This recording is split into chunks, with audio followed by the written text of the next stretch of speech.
Well, everybody, wait a minute.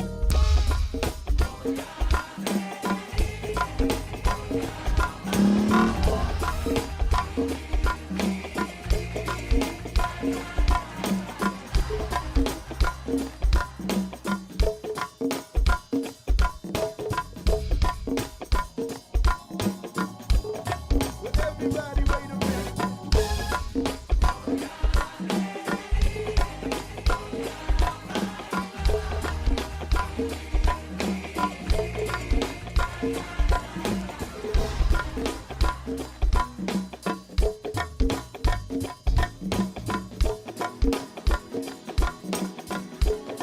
Well, everybody, wait a minute.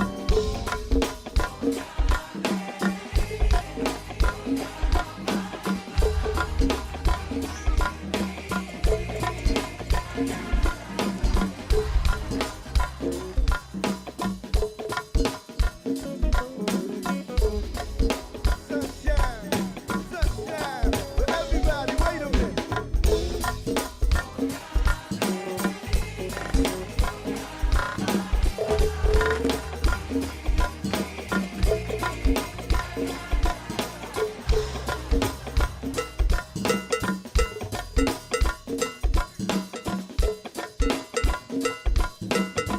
Yeah, but everybody, wait a minute.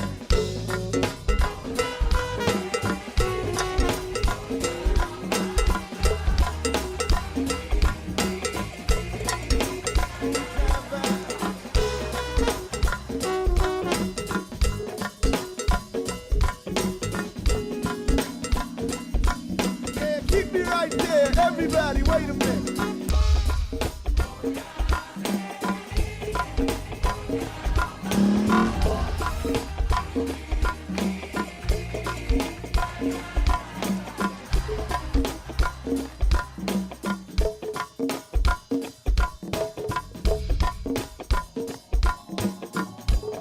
Well, everybody, wait a minute.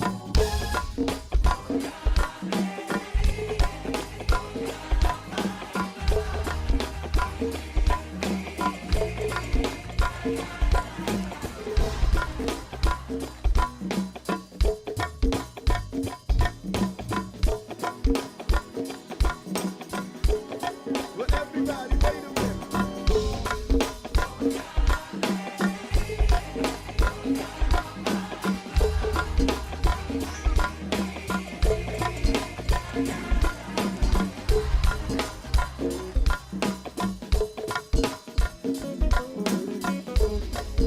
Sunshine, sunshine. Well, everybody, wait a minute.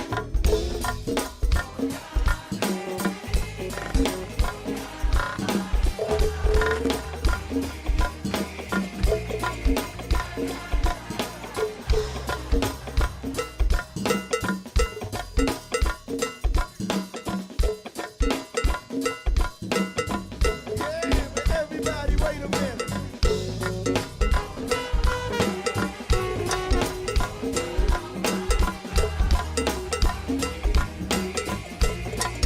I mix what I like, what I like. I mix what I like is exactly where you want and need to be. I mix what I like organic, vegan, soul food from your immediate diet. Live healthy.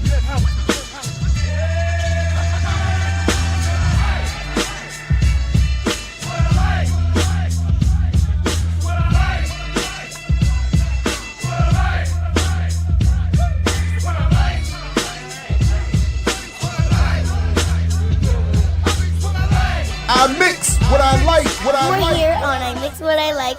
You may check us out on imixwhatilike.org, where you can see all these other shows and what my daddy liked and other cool things. Yo, what's up, world? Welcome back to I Mix What I Like. Again, I'm Jared Ball. Happy to be your host. Please do like, share, subscribe, do all the things. Come on in, support the Patreon if you like. You can, the QR code is up there, join for free. Just trying to have as many autonomous spaces as we can evolve, relatively speaking, of course, obviously. And it's still wild to hear that voice that ends the intro there. I only now get to see when she's home from college and doesn't have other more important plans. It's crazy. It's crazy. I'm behind on this one. Is this good to see you, ode to John Trudell, and salute to John Trudell. Rest in power. Has the USA stolen another oil tanker yet? I don't know. Probably. But yeah, definitely peace, free Palestine, all of those things. And welcome everybody. Sugar Shan, good to see you. Alex, Steven, Drums of Liberation, welcome, welcome, welcome. Rao, good to see you. Thanks. So I hope you all got a little bit of time. You know, I'm not going anywhere. So as I gear up for, you know, a nice quiet Christmas Eve chitty matcha. Salute again. Thank you very much again for all your support of this platform and Black Liberation Media, which, by the way, please, everybody, BLM is now remonetized. So please, if you can, support that platform. It's a cooperative, fully evolved cooperative. Salute to my Saturdays with Renee host, Renee Johnston, who has really led the reorganization of that platform. I'm gonna have to figure out how to make sure that stays. But yeah, if you can support over there, please do. So, but just one quick second.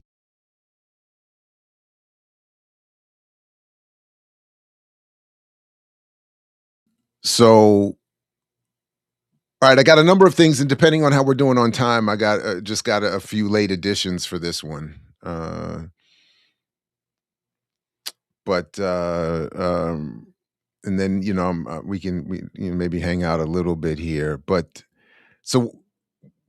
there is the thumbnail is not just clickbait. There is some, at least some method to the madness. And just given some things that I've been saving up to get to around buying power and Black capitalism and financial literacy mythology.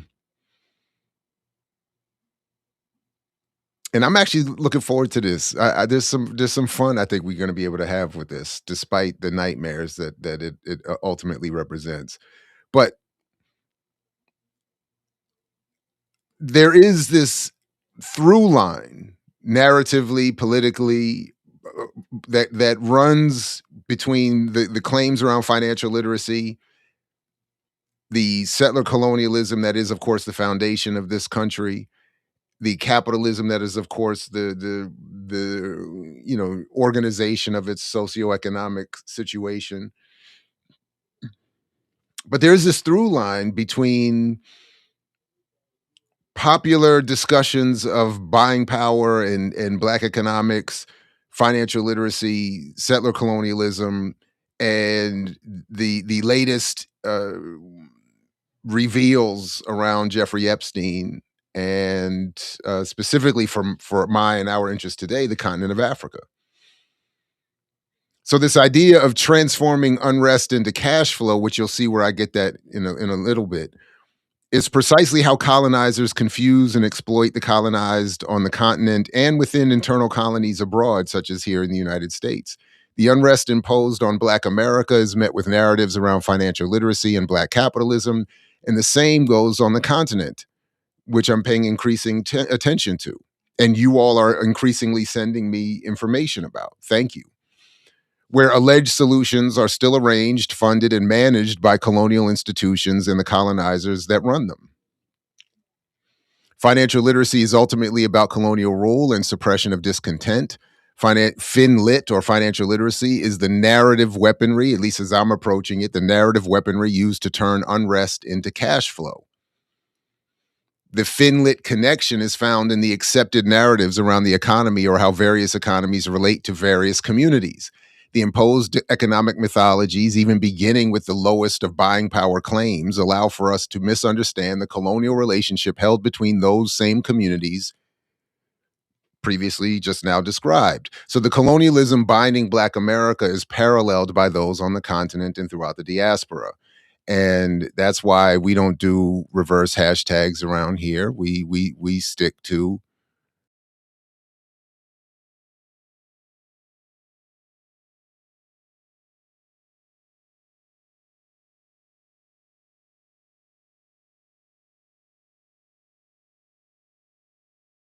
so yeah. So let's start with a recent claim that we get coming out of the Black press. LurieDaniels, who I'm not entirely familiar with, but I understand has somewhat of a significant audience and is in the Black targeted media space talking here about Black economics. So, and just check this out. It is true. When Roland Martin was on his TV1 network and he had MaggieAnderson on and he had a whole bunch of people, Ron Busby from U.S. Black Chambers and all these people talking about Black spending, he mentioned the fact that at that time, and this was maybe like 2007 or 2008, Black businesses, there were 1.9 million Black-owned businesses with one employee, meaning that the Black-owned business was opened by somebody who was either doing this as their side hustle or their main hustle, but they did not have enough capital, which is something that Black businesses need. They did not have enough capital to hire anyone else. We learned in that episode of the TV1 show that if Black people who at that time only spent 2 pennies out of every dollar with a Black-owned business, if the Black people who were, because it wasn't everybody Black who was spending 2 pennies out of every dollar, but if the Black people who were buying Black to the tune of 2 pennies out of every dollar, if they did just the simple task of increasing the amount of spend with Black-owned businesses from 2 pennies out of every dollar to 10. They didn't even say you got to spend half. They didn't even say you got to spend a quarter. Just 10 fucking pennies out of every dollar. That alone would inject enough capital into the Black-owned economy such that each of those 1.9 million Black-owned businesses could then hire another person. That, my friends, is what we call a job program. There is not a... So this is absurd on many, many levels. So first of all, notice how she's citing Roland Martin and MaggieAnderson from something that was said almost 20 years ago. As if no one, cough, has produced any work criticizing or updating any of these claims since.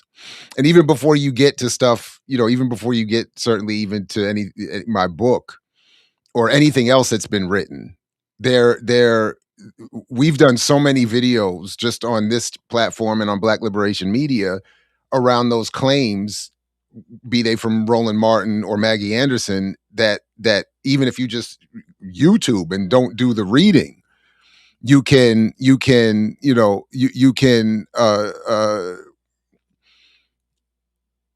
have kept caught up with what has been learned over the last 20 years. So for instance, I've done a number of videos just on MaggieAnderson alone, and including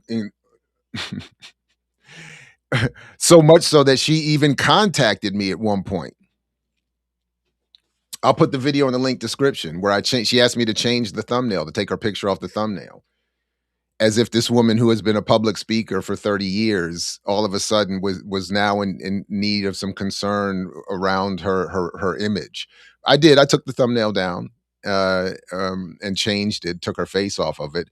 But what she was really bothered by that she could not have me take down was a criticism of her argument around buying Black and the ability to spend her Black years she talked about, where she went around in her very privileged Black bourgeois position to find Black-owned businesses to shop from.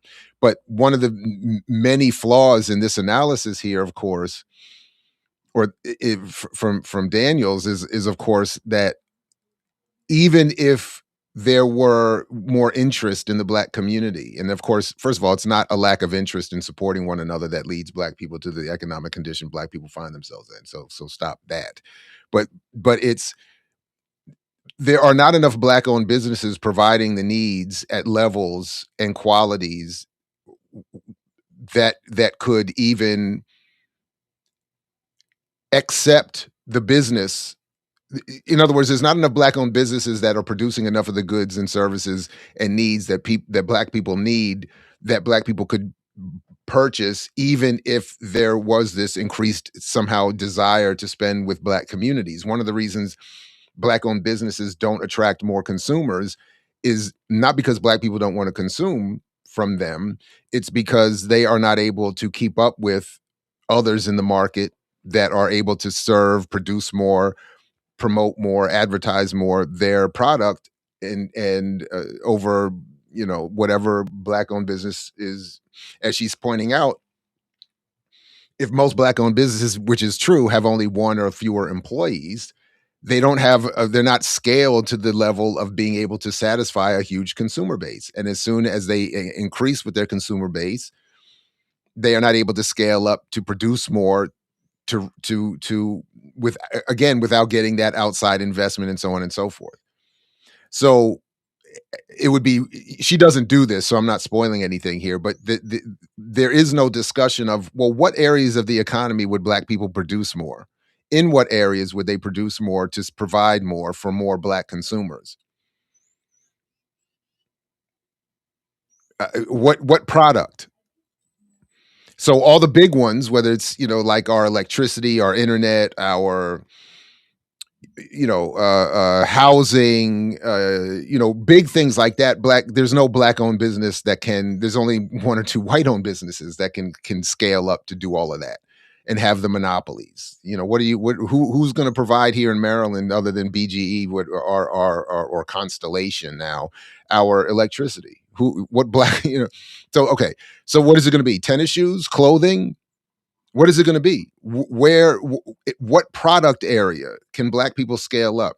So again, the trick bag that keeps getting left out of this is that even if you're capturing a bulk of the Black consumer base, that, relatively speaking, is not enough to scale up businesses to do all that is being claimed here. So she can throw in the F word, and again, this is what has been going. This is the attitude right here that prompted me to write the book in the first place.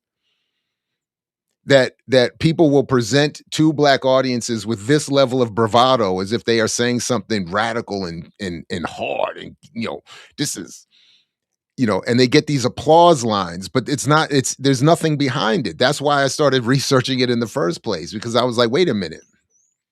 Every time I read it, some economic data, ain't nothing there. And we're going to come back to this later, but by the way, but there's nothing there. So what is this? But she can come out and get all rah and cussing, and again, it's speaking down to her audience. It's belittling her audience as a way to elevate herself and sound like she has some level of authority, that and some clarity around what's going on. That it's just not. But it's really unclear. Government funded. And then, of course, it's got this free market fundamentalist narrative behind it that's saying you don't need government support. You don't need a government program. Meanwhile, all of the corporate world have government programs around tariffs and taxation and defense of their charters, and, you know, all kinds of foreign policy and marketing. They have all kinds of government and federal, state support. But then we're told you don't need that. You don't need that. Just circulate your own. And it's just, and again, Tu Black's approach with the supply chain. Please check our discussion on that. Please check his article on that. I'll have to add that to the show description. But his point about the supply chain, you know, that alone, like all of these claims are really absurd, and they're very white, conservative, nationalist, capitalist narratives being promoted here by very Black and aggressively sounding radical voices to target Black audiences, all to push, again, from the beginning where we start, to push the unrest into cash flow, the legitimate unrest in the Black community around the economic conditions and the exploitation. It's being pushed into generating cash flow for the corporate world, for the advertising community. Let me just quickly double check. I don't want to lose the audio now that I've put in the headphones. Please let me know in the chat if I'm sounding any at all worse, but I think we're good. I think we're good. But the noise in the world is distracting sometimes, so I gotta get the noise cancellation. So oh, that's Yipper. I appreciate your consistent calling out of these contradictions, and I'm here for it. And I'm guilty of it because I definitely turn the ads on. But so I appreciate you sticking with me through that.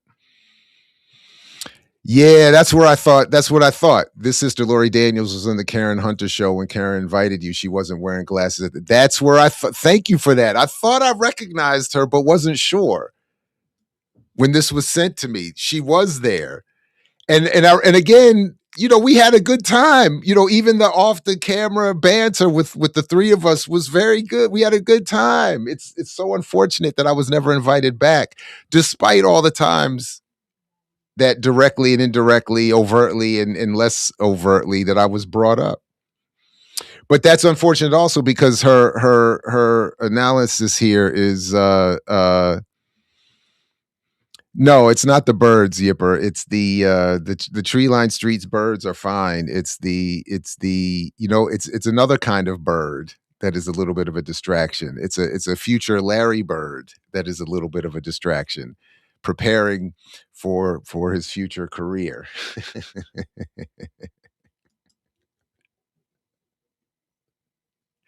I'm sorry. You know, this might not even resonate, but that was. Now listen, that's called my boy. You know nothing about that. Salute to me on that one. That was.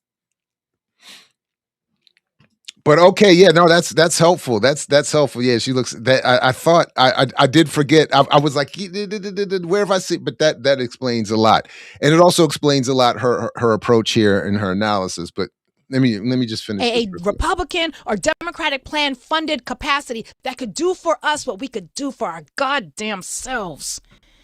So, it's that energy. I'm telling you, for years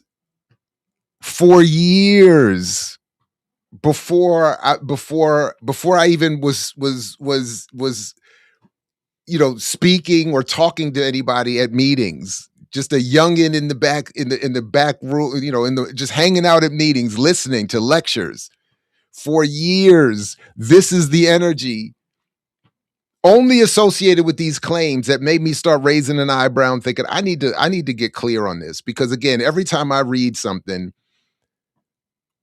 about capitalism or socialism or something specific about the data showing the income and wealth differences, the employment differences, all of these, the Thomas Shapiro books back in the day, you know, as I'm reading all of this stuff, I'm like, how are people still showing up in these very black spaces with this level of energy and even a little this aggressiveness and hostility around what we could do for our goddamn selves? And I'll be like, where is all of this? But then when you look at it, there's nothing there. I need us to ask, how are we shifting in response to what is happening? They're not coming back. I don't care if the House is back with the Dems. I don't care if the Senate is in play. Some things have been unleashed and they're not going to bring them back. And if you think I'm being fugazi, I want you all to take a listen to this clip. This is EEOC, Equal Employment Opportunity.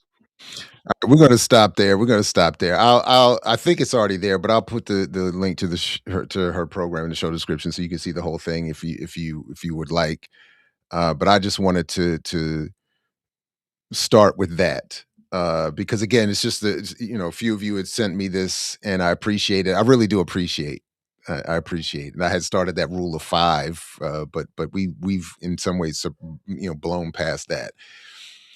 So a number of you sent me that and just regurgitating the claim. So in the context of, and I'm going to show you again in a little bit where I'm getting this from, but in the context of turning unrest into cash flow, that's ultimately what my buying power argument and critique of financial literacy and its abuse comes from. And I just reminded myself I forgot to do something we're going to do now. Speaking of financial literacy, because what I'm arguing again is that these narratives around Black capitalism, the broader one around free market fundamentalism and capitalism itself, and financial literacy and circulating dollar, all of these are narratives meant to drive us away from radical political organization of any number of a number of varieties. My after party suggestion for electoral politics, the Green Party, Party for Socialism and Liberation, nationalist grassroots organizing that goes well beyond any form of electoral engagement, Pan-African radical internationalism, socialist, communist, labor-focused politics, all of that we're supposed to get rid of in favor of financial literacy claims to turn our legit unrest into cash flow for the ruling elite. All right. That's why the corporate world poured that $50 billion into the Black targeted economy after George Floyd was killed, and so much of it, as we showed, was financial literacy, small business, entrepreneurial, all of that. So now, because of now, Yipper mentioned my privileged tree-lined streets. My tree-lined streets privilege, and the bird joke was hilarious, and it's more funny than unfortunately many of you can understand, just because you don't know exactly how and where I live and what my comedic relationship to that situation is. But trust me, in this case, I'm going to ask you to take my word for it that was hilarious what I did there with the bars. But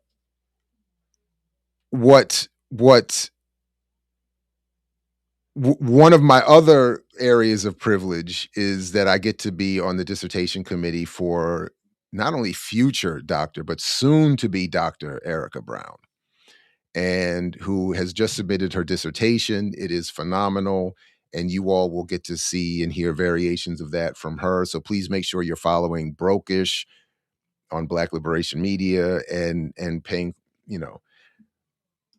and I'm going to read a little bit from, she has the dissertation is dope. I just want to share with you just this little bit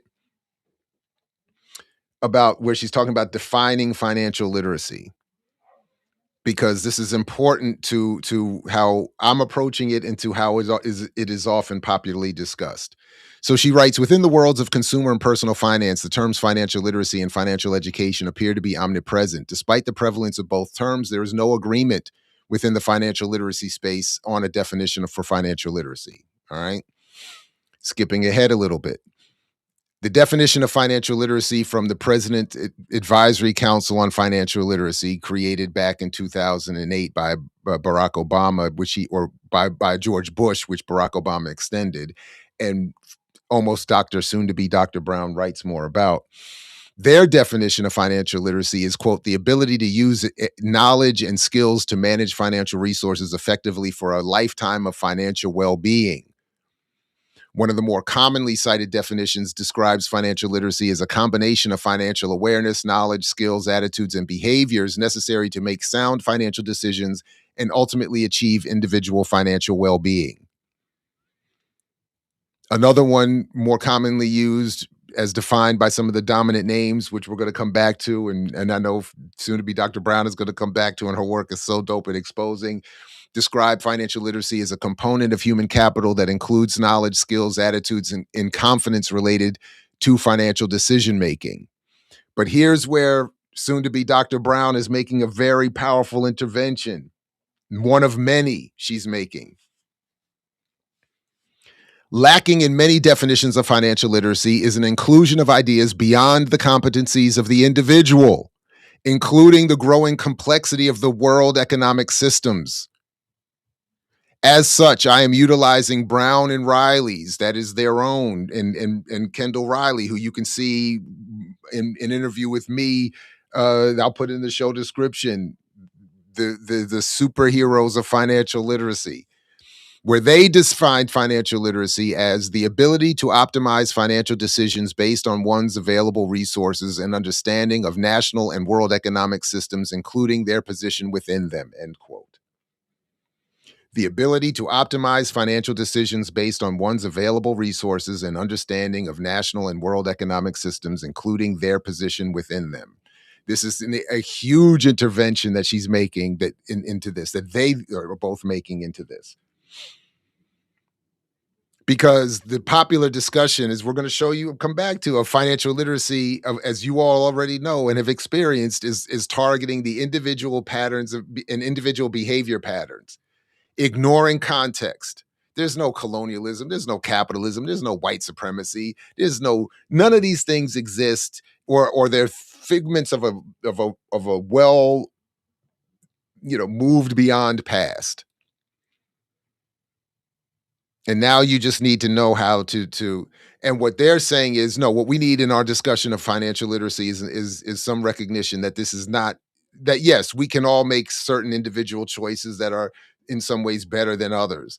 But the real issue is that the only real financial literacy is an understanding, is not just political power, but it's an understanding of, which is also an understanding of the broader context and the world systems, economic and otherwise, that people find themselves to in their relationship to those systems. That is important here. All right, so I wanted to make sure we got to that.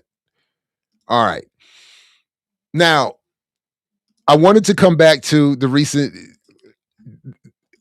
I just want to raise up again the recent discussion that we had with Sudeep Bhattacharya about Robert Kiyosaki and Rich Dad Poor Dad, as a quick reminder that his work of 30, 40, 50, 30 years ago is the foundation, is so much of the foundation of the nonsense around financial literacy that permeates Black communities. And folks, if you haven't seen that, please watch that discussion. It is already linked in the show description.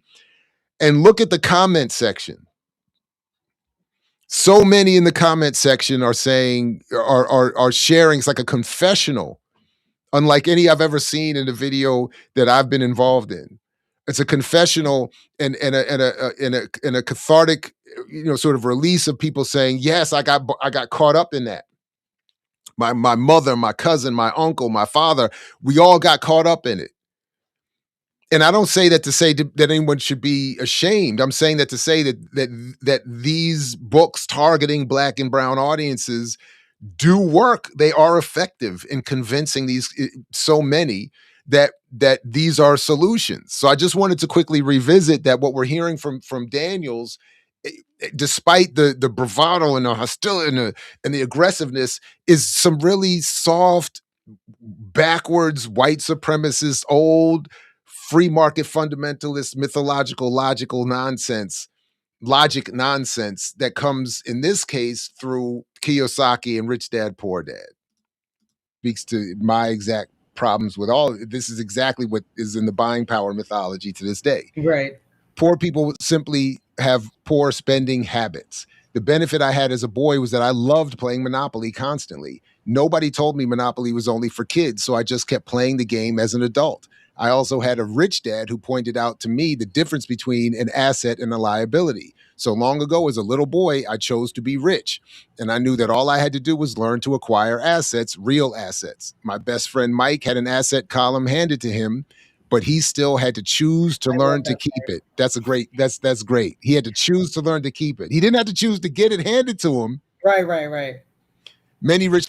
All right, so I just that was really it. I just wanted to play that one part and then move to this here, because one of my, and this I put in the show description already, one of my favorite documentaries is this second in the installment from Jamie Johnson, the heir to the Johnson & Johnson Family Foundation fortune, titled "TheOnePercent," which you can get on YouTube now. And I used to show this in my classes all the time. And this is sort of the point that while we get Black pundits and spokespeople talking to Black audiences in many ways with this condescending arrogance and disrespect suggesting a level of ignorance that they get from the Kiyosakis and other white nationalist logic followers, saying, you know, we have bad habits.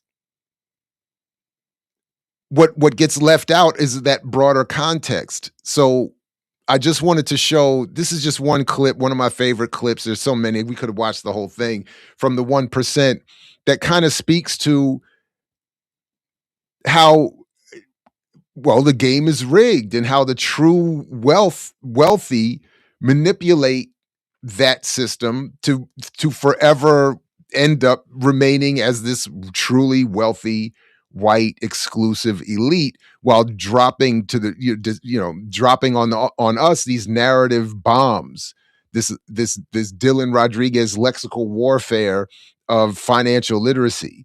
It's ridiculous. But anyway, just check this out here.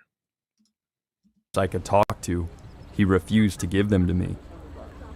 So, by the way, this is after Johnson is saying, one of the more fascinating parts of this documentary is that Jamie Johnson is being told by everybody in his family, his loved ones, and his family's financial advisor, stop talking about all of this on camera.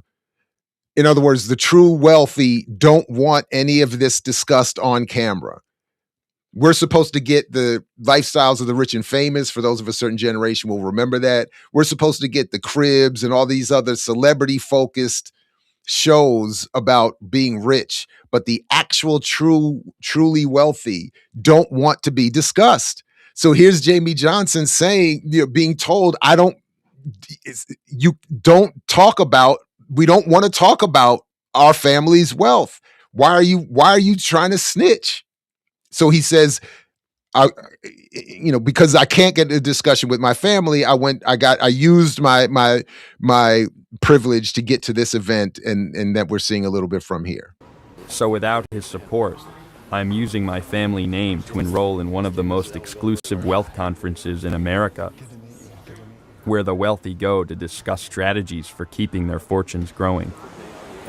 The average net worth of the families that attend our conference is confidential, but it's a pretty large number. There are multi-billion-dollar families represented, a number of them as a matter of fact, according to Forbes magazine. We don't ask for financial statements, of course, when people register, but we do query them to make sure that they are a sophisticated, qualified family in order to attend. I would say the average in the group today, probably around 300 to 400 million, certainly some smaller than that, and obviously a number of them much, much larger. Whoops. And just remember, again, this is 20 years old. So, but yeah. I mean, there are people who are looking for funding for their projects that would kill to get into this meeting. That's right. Absolutely. And we make sure they don't get to get in. Look at his face. Look at this. Oh, my goodness. Keeping wealth in the family. My goal as I get older for the families I serve, the few that I'm still consulting to, is to see if I can help them get to their 5th generations in good shape and go on from there. Family Wealth, the book you have in front of you, is about the first 3 generations. From the dozens of families that would turn up at this conference in the early 1990s, there are hundreds of families here today. And if you looked into the numbers that represent private wealth in a large enough aggregation that you'd have a family office, I'm sure it has to be in the many trillions of dollars. There is much greater good done by the people with the wealth in creating jobs, creating business opportunities, and in philanthropy than otherwise. And I would say that it makes more sense to me to encourage business ownership, encourage wealthy to generate that wealth, so that wealth can then be shared rather than take it from individuals to then redistribute it through social policy and transfer policies of Medicare, Social Security, etc. I hope that didn't come out sounding crass, by the way. You know what I mean? It's like, I don't want to sound, okay. You know what I'm talking about? It's like, don't take the money from me. Yeah. And of course, Salute had the man had the temerity to well, he had the not the temerity, but the goodwill enough to die during my wedding. Salute. Yeah. But I just want to watch that part again. This is actually one of my favorite parts of this whole documentary. And I just want to emphasize this is my humble request of anybody who would happen to see what I'm showing you here. The next time you see a beautiful, talented, spoken, performative display of bravado and pridefulness around Black capitalism, entrepreneurialism, circulating dollars, buying power mythology. This is the face right here that I want you to. This is the face right here I want you to see. Because this man can't go onto Sirius XM before a Black audience and convince Black people to turn against themselves. He's not going to be able to do that. But somebody with the we could do for a goddamn shit, with that whole energy. That's where. But this is who I want you to see. As opportunities and in philanthropy than otherwise. And I would say that it makes more sense to me to encourage business ownership, encourage wealthy to generate that wealth, so that wealth can then be shared rather than take it from individuals to then redistribute it through social policy and transfer policies. Because remember, that's what LurieDaniels was exactly just saying. She was taking the Robert Kiyosaki Rich Dad Poor Dad argument around Black people having bad spending habits, poor people having bad spending habits.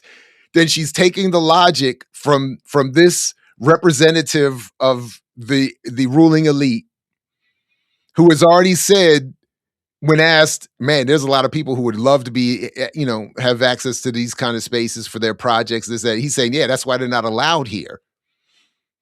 This is not a space for where we give you to fund you. This is a space for where we talk about how we keep and collect and accumulate more. But this is what LurieDaniels and RolandMartin and Boyce Watkins and JohnHopeBryant and whomever else. This is what they're all. They dress themselves up in all that slick, beautiful Blackness and that performance. But this is who they're. This is the Oz behind this is the wizard behind the curtain of Medicare, Social Security, etc. I hope that didn't come out sounding. Because look at this man. And I don't mean to regress into my previous states of manhood nature, but look at this. This is your king. This is your analytical king who's supposed to tell me. They know he can't. They know that's not it. That's why Charlemagne just got $200 million from iHeartRadio for this right here. Because who's this is why they have an armed police and military. This is why they have a SEAL Team 6 and a Delta Force. Because him, whose wealth are you going to steal and protect and accumulate without them? You? Crass, by the way. You know what I mean? It's like, I don't want to sound. Okay. You know what I mean? Talk about? You know what I mean? I don't Don't take the money from me. Don't take the money from me and give it to them. Yeah, you know what I'm saying?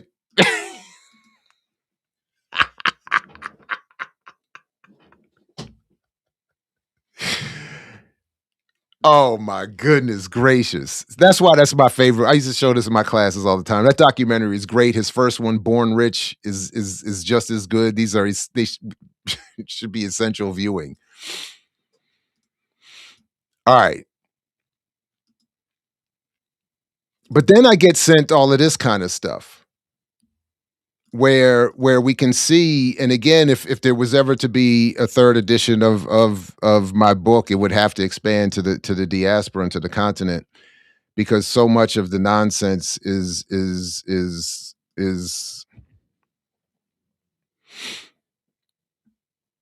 so this was sent to me from Afropolitan Podcast.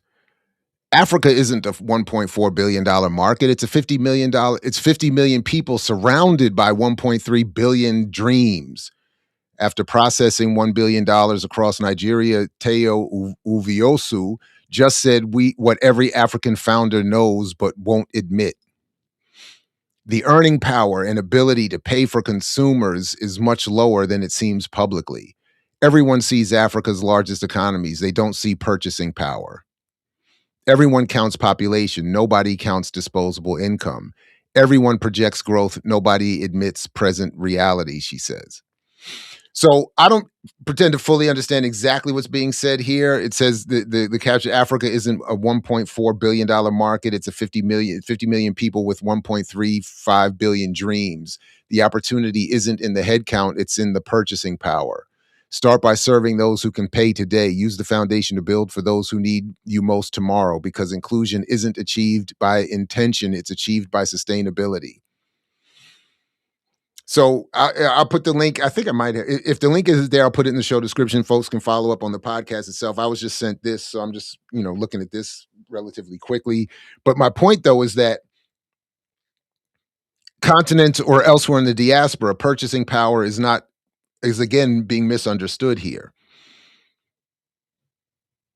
Purchasing power is to the extent that the numbers that are associated with it are at all attached to anything real. It's a measurement of the ability for consumers to enrich those who own the economy. So to say that the opportunity isn't in headcount, it's in purchasing power. That is that it's 50 million people with 1.35 billion dreams.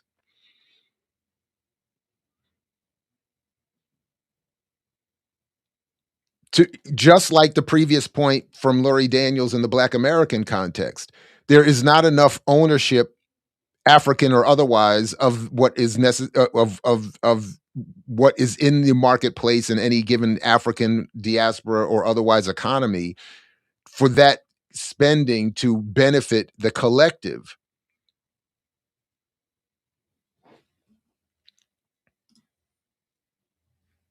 The brutal math Teo revealed. Nigeria has 200 million people, only 2 million fly internationally per year, the same ones multiple times. Actually, this is going to come up in a different way before we wrap up this today.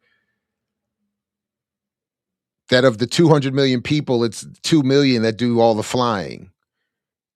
Your pitch deck says total addressable market, 1.4 billion. Your Excel model says 1% penetration equals 14 million users. Your bank account says, why is no one paying?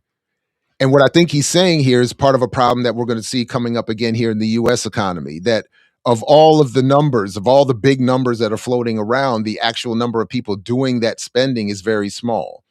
Not because they gave up on financial inclusion, because they finally understood the sequence, is what is the claim here. But here's what changes everything. True innovation isn't making isn't making easy lives easier. It's making impossible lives possible. The 50 million who can pay today, they're not the end goal. They're the bridge to the 1.35 billion. Paga gets this.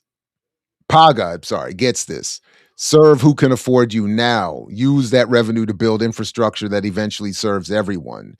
So it sounds like they're saying target those who have some money now, that is the handful of people doing all the expenditure, and then you can grow from there. Or target those who are poor and have a little bit of money to spend that you can get to, and then you go after bigger pockets later.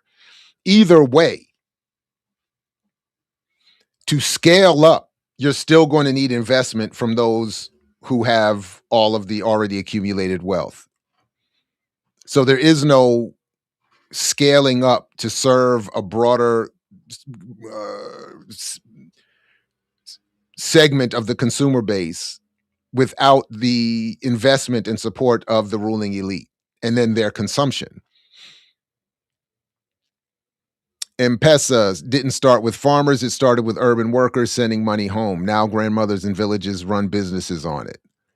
Paystack didn't start with market traders. They started with enterprises. Now they're building payment rails for everyone.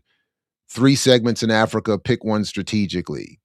The mass market need free subsidized solutions later. The struggling middle need value carefully. The affluent will pay for convenience first. That's what it sounds like they're saying. Target the affluent first, and then you can deal with the mass market later. So either way, you need the affluent to kick in and support for that purchasing power to mean anything, because the purchasing power is a reflection of those with money that are able to spend on those who own the economy, therefore enriching those who own the economy. And this is the persistent problem facing Black people in the United States, who are not the affluent, so-called first spenders who will pay for convenience. So if you're a business that targets that consumer base, you can't scale up in this way. But either way, whether you're scaling up in this model or any other model, you eventually need that affluent investment. Trying to serve all 3 from day one, you'll serve none and die trying. Jay-Z said it best, I can't help the poor if I'm one of them. So again, this is why I started with Jay-Z in my own work. The exported product that is Jay-Z, owned by Universal, carries with him the very white capitalist imperialist logic of Black capitalism to an African diaspora, same as he did to the Black community here. How can I help the poor if I'm one of them? Let me get rich, and then I'll come back just like that white man was saying, let the rich make their money, and then they'll come back and help the poor to the extent that they see fit and can benefit from it.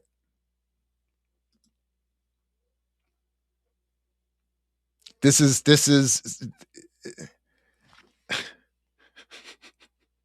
why are we quoting Jay-Z? Why not quote Ezekiel, Lumumba, Malcolm, Winnie? In African tech, the principle is even more brutal. You can't save the mass market if your startup dies trying to serve them first. Build a sustainable business with the 50 million so you can eventually serve the 1.35 billion. The lack of real data on African consumer spending isn't just inconvenient, it's deadly. You're building blindfolded, hoping your assumptions match reality. And in this sense, they're making a good point, because the consumption in the consumer base is misunderstood. And that's something we're going to come back to in a minute. Their solution isn't correct. But as they say here, profit, scale, and then inclusion. But the profit, they're saying, will only come from the affluent consumer. So most Black targeting businesses can't do that. The scale also comes from mostly white private equity investment, banking investment. So without that, you can't grow, and then you can become more inclusive. So either way, whether you start in Black America, which is usually, I guess it would be start with the inclusion to make the profit and then to scale up to make more. But in each case, you need the scale. And in each case, that scale comes from outside investment, mostly from private equity, mostly from larger white corporations or entities. So in either case, however you frame this or wherever order you do this, you're going to run into the same ultimate problems. This isn't about abandoning the mass market. It's about being honest about the sequence of innovation. Start narrow, get profitable, then expand. Because those 1.3 billion dreams, they deserve solutions built by companies that survive long enough to serve them. So this is again where my argument comes into to challenge and to contradiction here, this is the Peter Thiel, Elon Musk, Donald Trump approach, where companies will solve all the problems.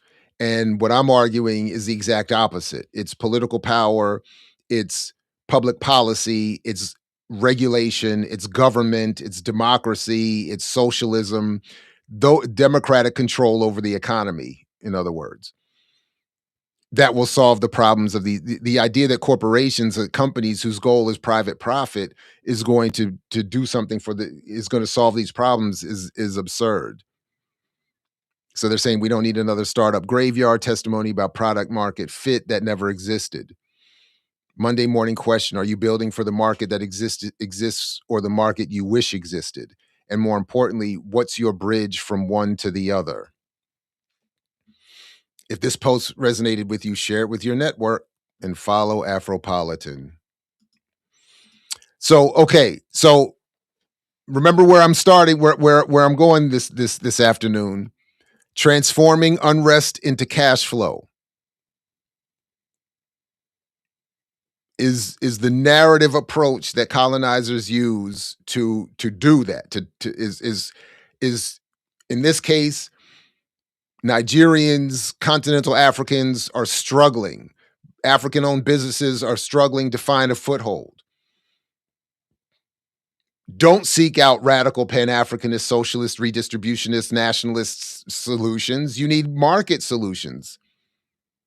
And because it's Black, beautiful African Black people having the conversation, we are encouraged to lose sight of the fact that this is a very white colonial corporate narrative being imposed and carried through these Black voices.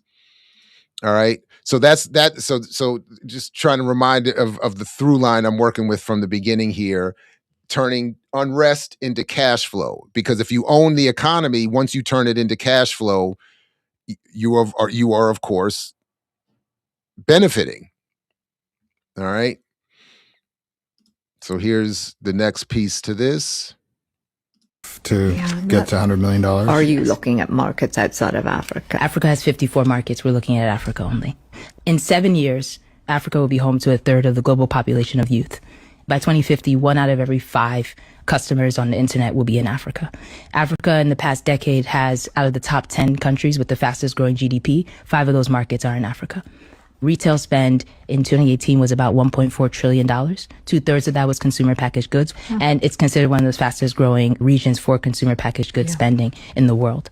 On top of that, when it comes to profitability margins, it's the most profitable region, bar none, to East Asia. So this is when you drop the mic. Yeah. That was, she knows her stuff. You think Africa? So again, wow, Harvard grad Miriam Brima shocks everyone, unpacks why Africa is so valuable. And here she's, this value is in the markets. But what she's describing is a very colonized relationship where Africans will be the markets for goods and services sold to them, owned by others. This is again coming back to Africa, by the way, has always as a continent been the foundation of wealth extracted and benefited and used for almost the exclusive benefit of the West, including the United States. And yet the conditions of African people, it would be a sad argument to say that it's improved, given that it would have only improved from the worst states of condition of imperial, colonial, and enslavement, processes of enslavement. So saying that she dropped the mic by showing some sort of strength in African power, and it's again, it's another version of my buying power argument. She's saying that because we represent this strong consumer base, this market, that African people have some sort of power, but it's not organized. It's not political power. It's not seeking distribution of the wealth created from being such an important market.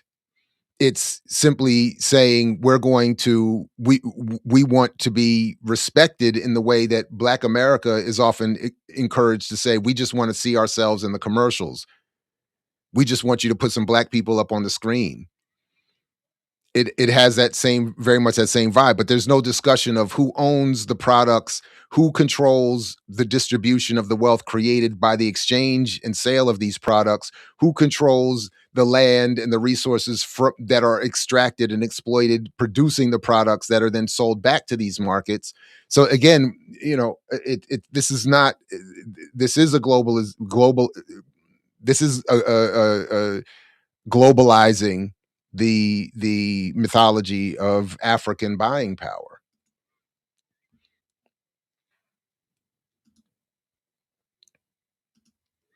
All right, and this is the connection that I'm drawing to this more recent drop of Epstein information here.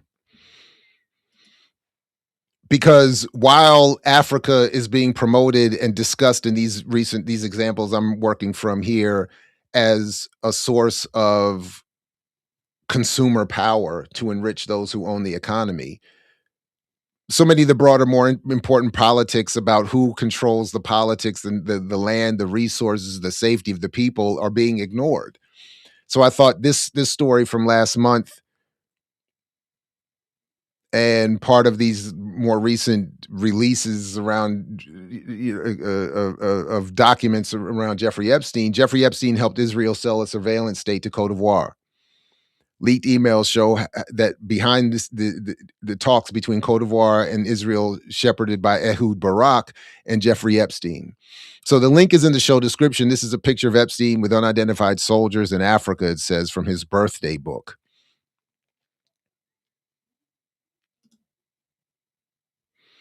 Oh wow, what happened? Oh, I gotta sign in. Wait, no, I don't need to sign in. Where are my notes? Oh, I hate when this happens. Why didn't the highlight save?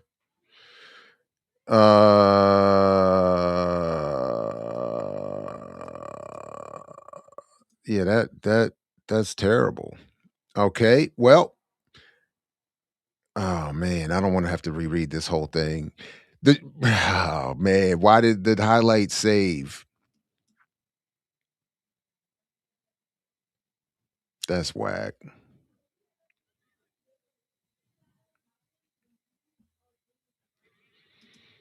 I'm just happening to see this. Do I teach online classes or have any books? I do have a couple of books. I don't teach online classes. The links in the show description if you want the books, and the YouTube channel would be the classes and the videos and the discussion of those books. But right now, I'm irritated that my notes have not saved on this here page, and I don't know why. I hate when this happens. Oh man, I admit I over relied on it, so I apologize for that. But the short of it is that Epstein and Ehud Barak were specialists in war profiteering. At the end of his tenure as Israel's defense minister and after his supposed retirement, Ehud Barak embraced a role as a salesman of Israeli security services to embattled governments, opening the door for Israeli intelligence leaders to shape the security apparatuses of several African nations, including the country of Cote d'Ivoire. So, I mean, that is essentially the point that I just was going to get here, is that and as this article ends, I think they make an interesting point. It's really an in-depth look into Epstein's role in helping facilitate a surveillance state on the continent of Africa.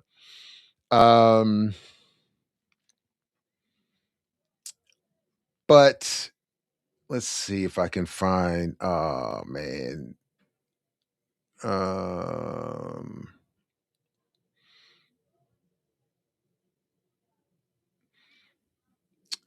Formal agreement. Somewhere in here, the point was made, something to the point that yes, the more salacious stuff about the celebrities, the known names that were involved with the island as they start to slowly come out, and all this is important. The trafficking of girls is important. The abuse of girls is important. But this article says somewhere, and they argue, and I tend to agree that despite all of these other horrors, the more important and less discussed aspects of Epstein's life involved this kind of work.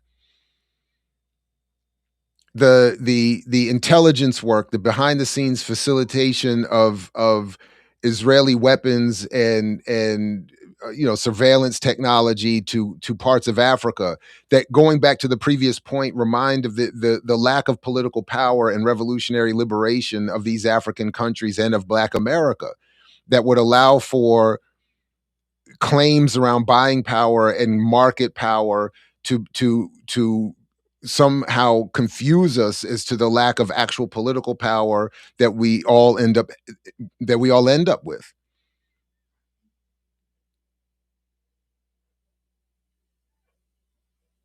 So that someone like an Epstein could have so much of a role to play, and a retired Israeli prime minister could have so much of a role to play in what are supposed to be independent African nations, in helping ignoble leadership take over and suppress uprisings but it's in here. This is why it's really important, because it's in here that I got the whole point about. So quietly facilitating these efforts was Jeffrey Epstein, who died in jail in 2019. Epstein wrote at one point to Ehud Barak, while civil unrest is exploding and the desperation of those in power isn't this perfect for you? Barak replied, "You're right in a way, but not simple to transform it into a cash flow." Transforming unrest into cash flow in the case of Cote d'Ivoire involved brokering deals between the Israeli state and the embattled West African nation. So this was where I had gotten the whole the title and the thumbnail and the whole point here, and making these connections, that the lack of actual sovereignty and actual liberation, the lack of revolutionary liberation on the African continent is analogous to that which exists throughout the diaspora, despite all the claims around expanding markets and a expanding bourgeoisie and Black celebrity.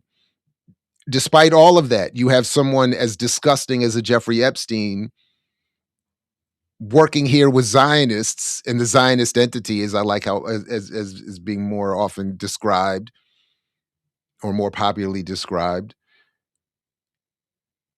are able to work together to undermine the aspirations of what are supposed to be sovereign African communities, and with a goal of turning civil unrest into cash flow.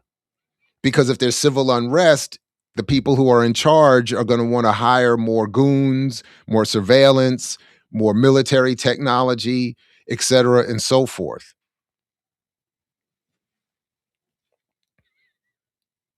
And this is why ultimately one of my through line points here is that I'm around my whole argument with buying power and everything else, is that I'm everything. Someone was just asking, why was I being critical of Dave Chappelle? What difference does it make? He's an entertainer. And I'm saying I'm not being critical of him as an entertainer, expecting him to be different. I'm being critical of him as an entertainer, wanting us to respond differently to celebrity, and in this case, popular narratives around the economy. I want us to have a more critical, radical response that says we're not falling for it, and in fact, we're building something else. Because the solution is not going to come from a corporation. It's not going to come from a mainstream liberal election. And it's not going to come from celebrities saying the right or the wrong thing during a performance.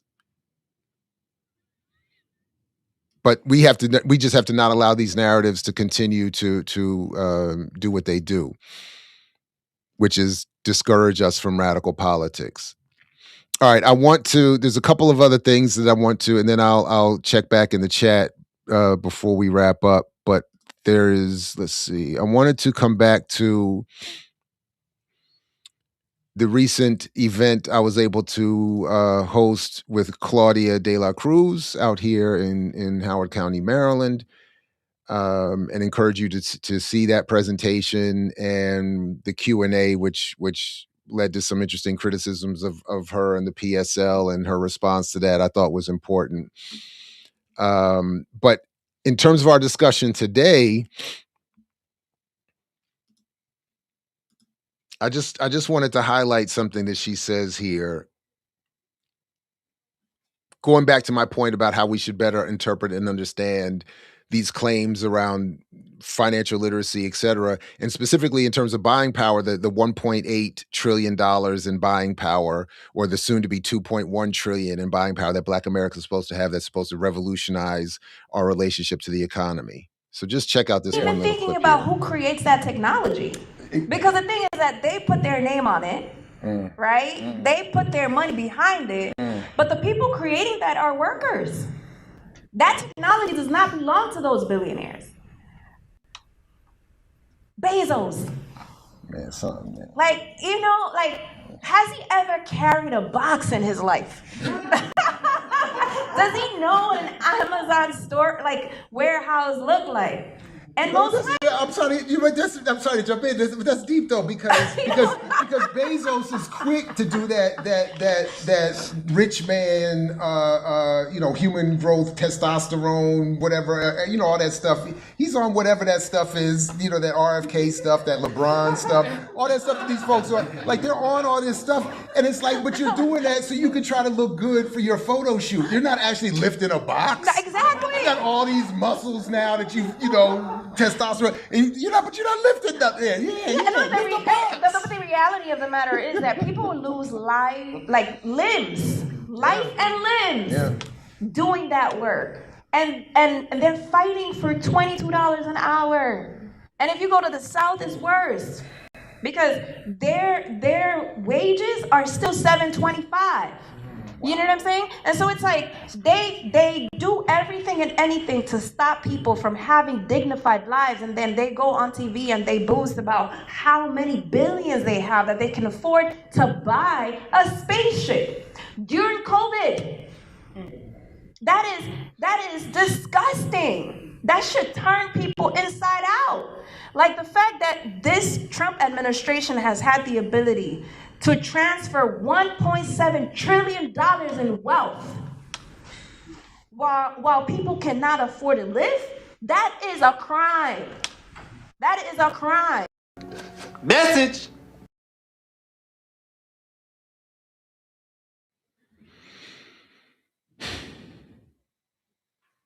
That was it. And please watch the whole thing if you haven't seen it already. It was a great discussion.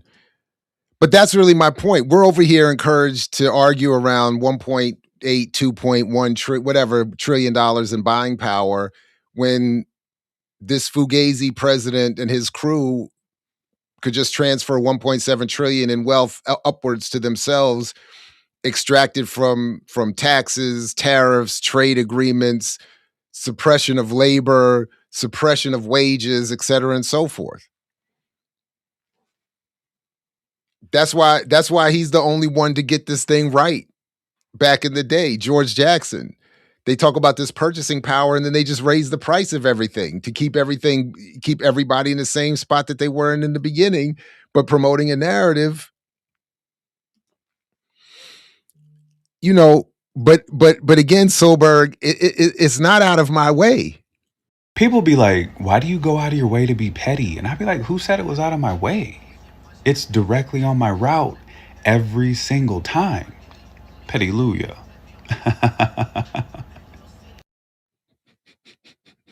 It's not out of my way. All right.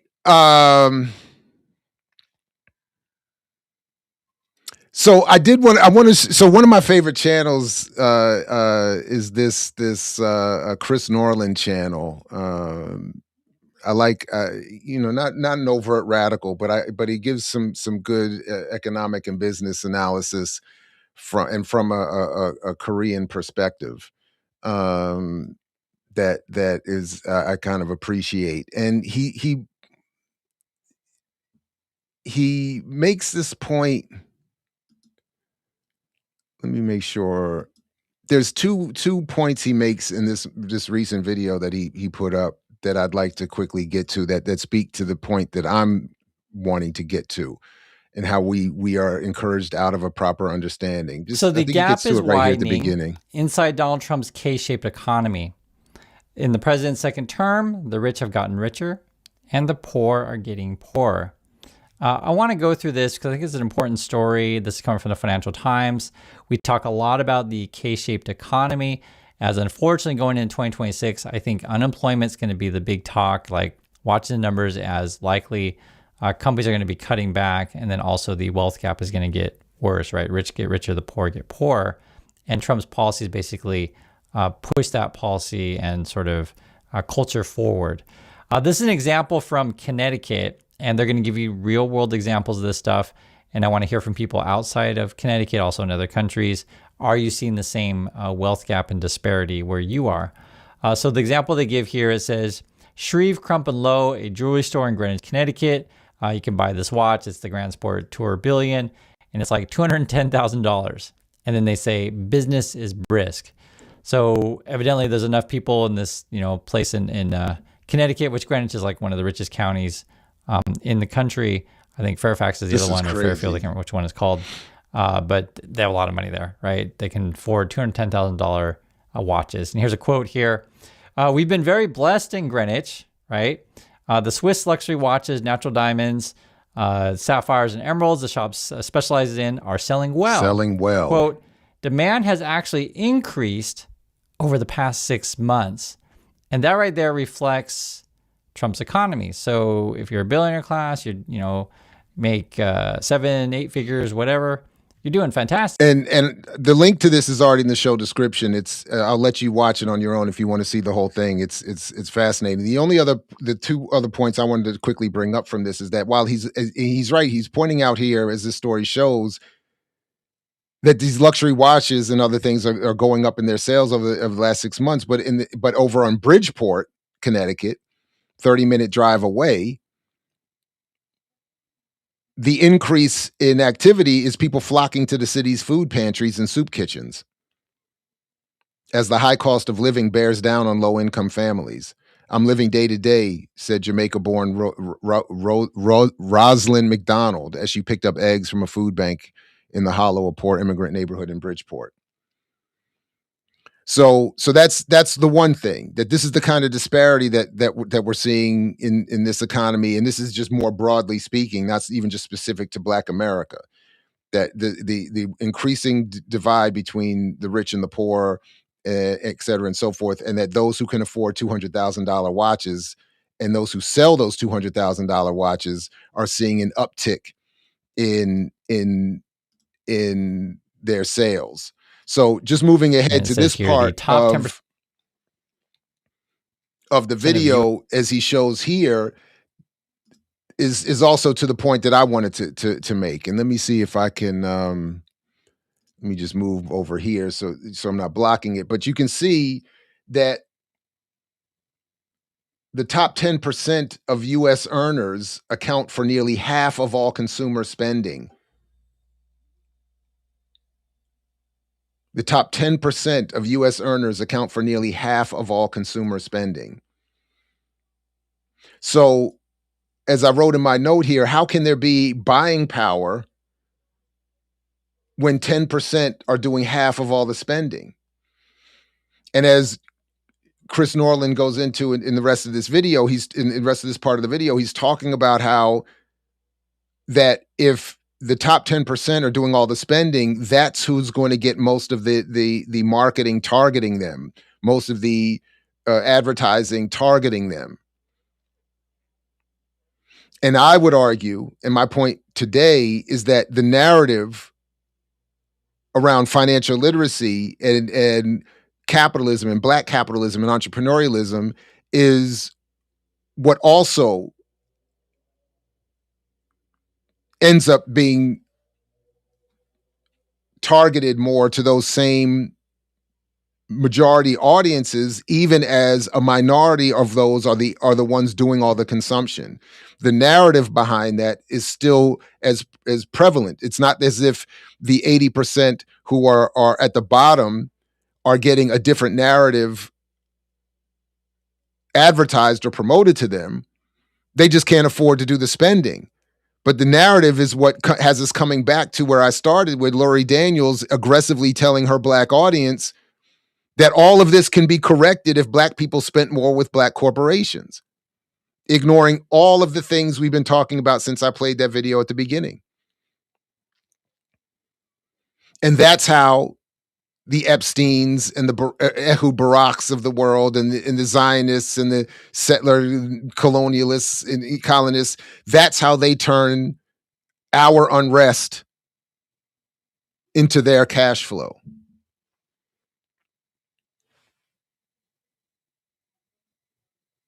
Either through our limited spending, or really it's through the extraction and exploitation of our labor and the production of the products that are then marketed and sold primarily to the top 10% of earners who do all the shopping. And then we see Cornball McGee back in the other part of the video saying, that's why, I hope I didn't come off like as aggressively hostile as I meant to, as I am, blah, blah, blah. But that's what, how we keep the money and we keep the ruling white elite separate. We don't let these others in to the meeting, and we don't let others have access. We don't let the others have access to another narrative. So they get the same free market fundamentalist narrative. They get the same capitalist and entrepreneurial pull yourself up narrative. You don't need no government program. You don't need political power and policy. You just need to do this for your goddamn selves.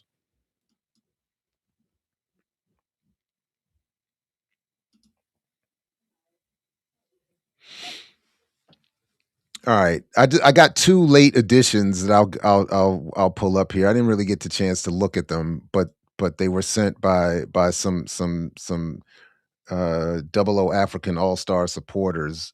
So I want to we'll just do this, and then I'll dip back in the chat and before we wrap up.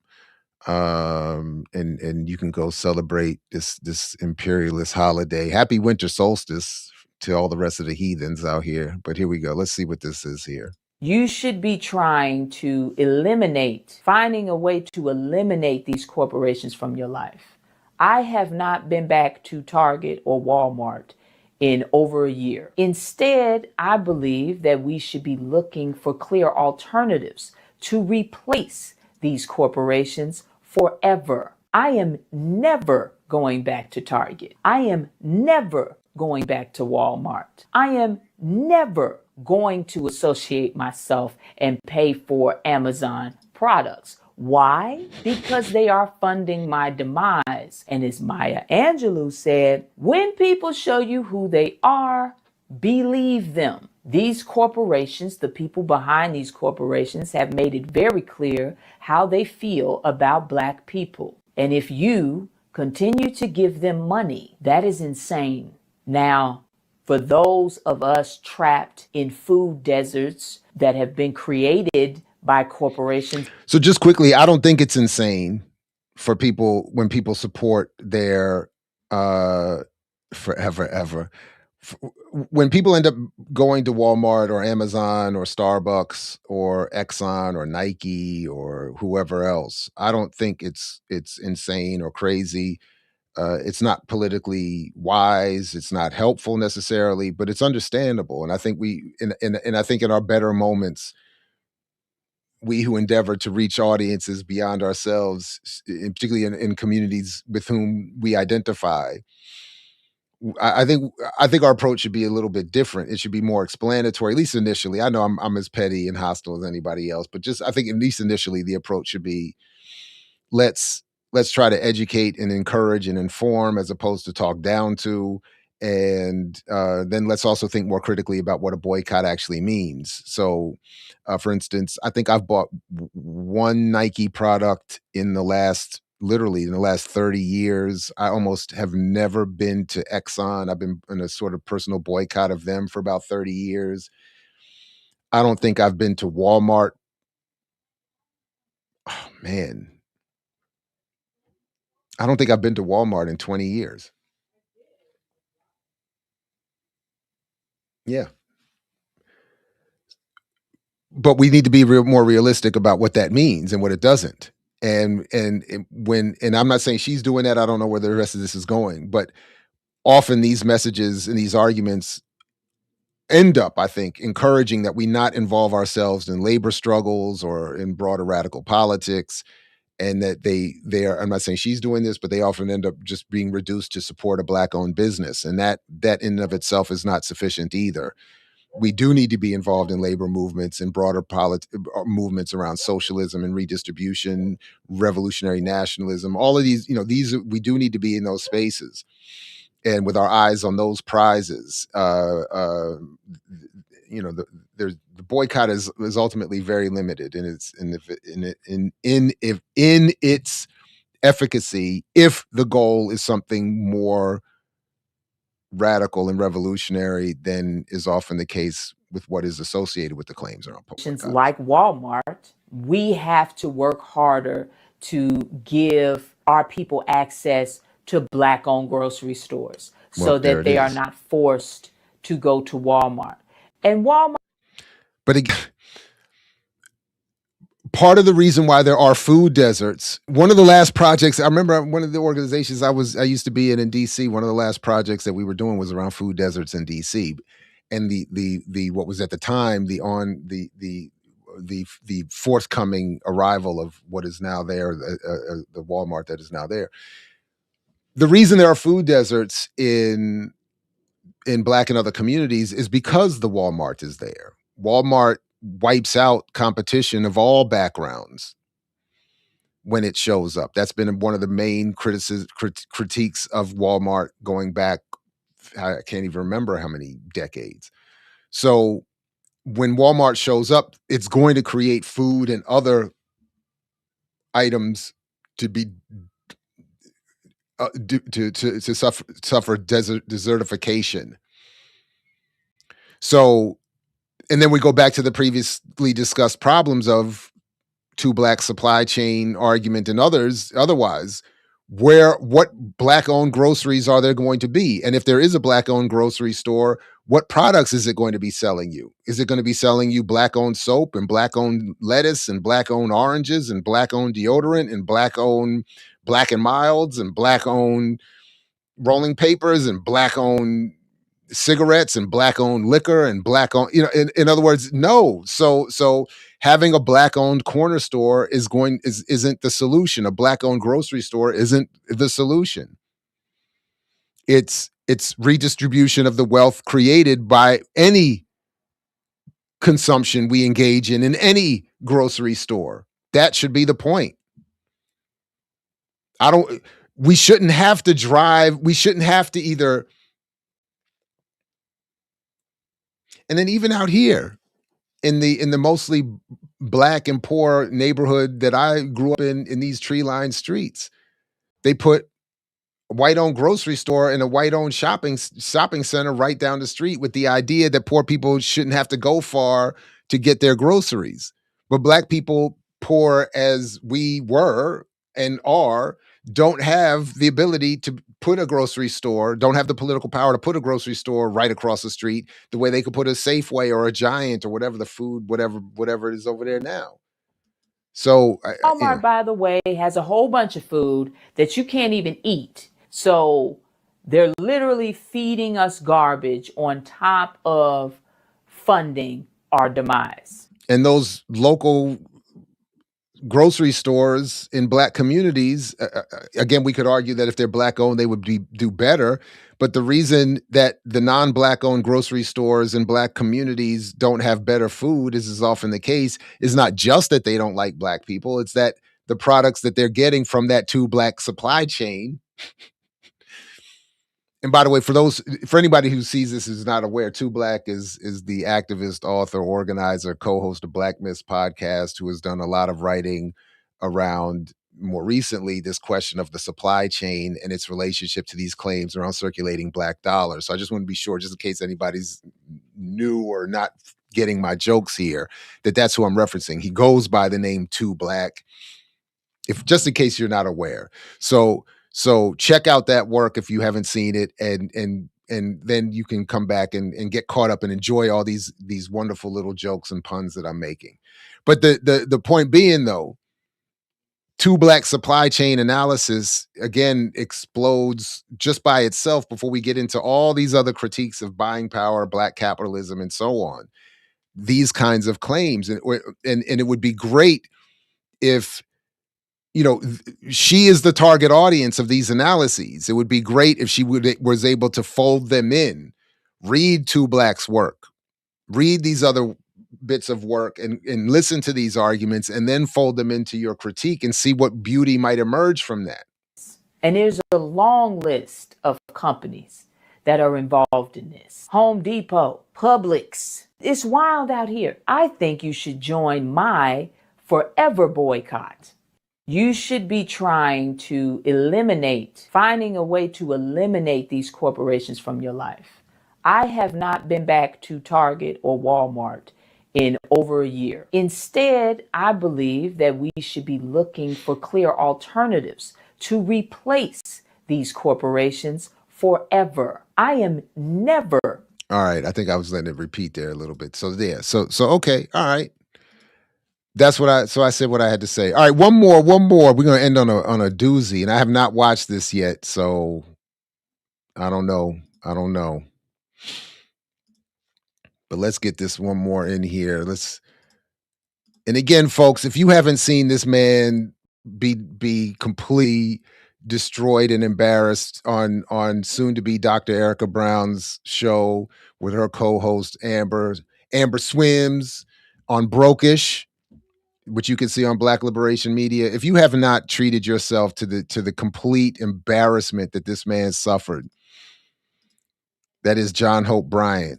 In fact, let me get the proper nope.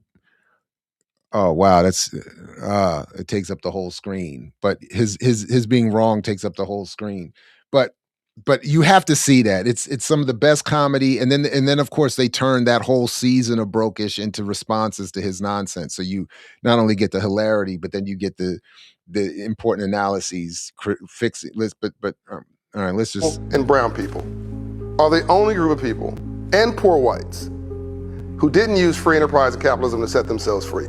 Out of literally hundreds of ethnic groups in America, what are the three? All right, so this is that same nonsensical argument. So we're ending on some old nonsense, and I don't even know if is this a regurgitated clip?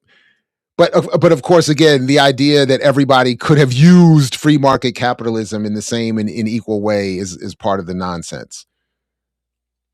It's never been free. It's never been equally accessible, and that's always sort of the point. And this is why what he's doing in these discussions is diabolical.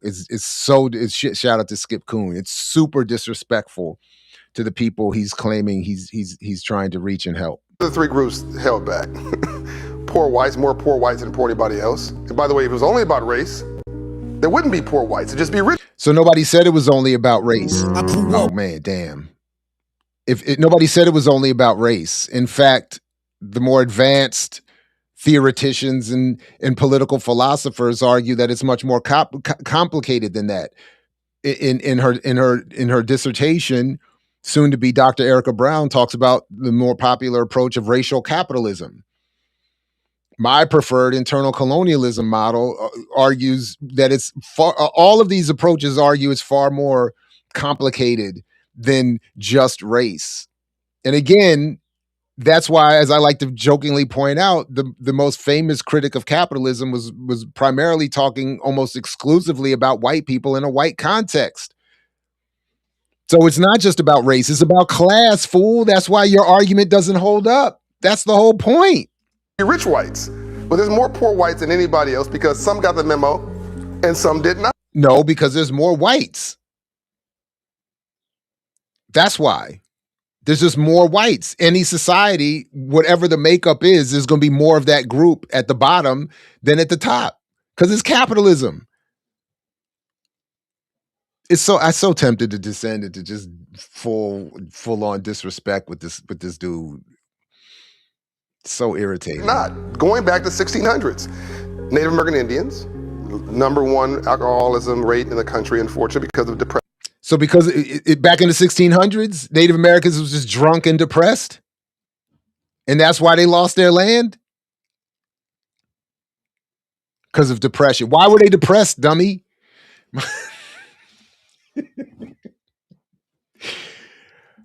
Genocide is depressing, fool. Depression, and they were locked out of this prosperity. Locked out of prosperity in their land. That's a nice way of putting it. I wasn't genociding. I wasn't beating you down and wiping out your whole community. I was just locking you out of some prosperity. And their land literally taken from them, which had oil on it and all that kind of stuff. And African Americans, not African Nigerians, not African Ghanaians, not African Caribbeans, not African, Africans, African Americans. The numbers are different because experience is different. So this is why this is the fallacy, that argument that doesn't account for the class position of those immigrants who come here from Nigeria and other parts of the African continent and diaspora, who often come here from class positions higher than the average Black American. But as we were just talking about, the continent of Africa is not some improved, free, sovereign. They got Jeffrey Epstein building their surveillance network. They got people proudly proclaiming that African markets and consumer power is some sort of anti-colonial overthrow. So he is diasporally ignorant. But when you give us a business plan, and we can understand the rules of engagement, oh my God, we over-index. And then what do, John? You go get your white investors to invest in the preferred Black businesses, yours included, that promote this nonsense. So what are you talking about? Black people and brown people. All right, so that was it. All right, that was it. He's just wrong. He's just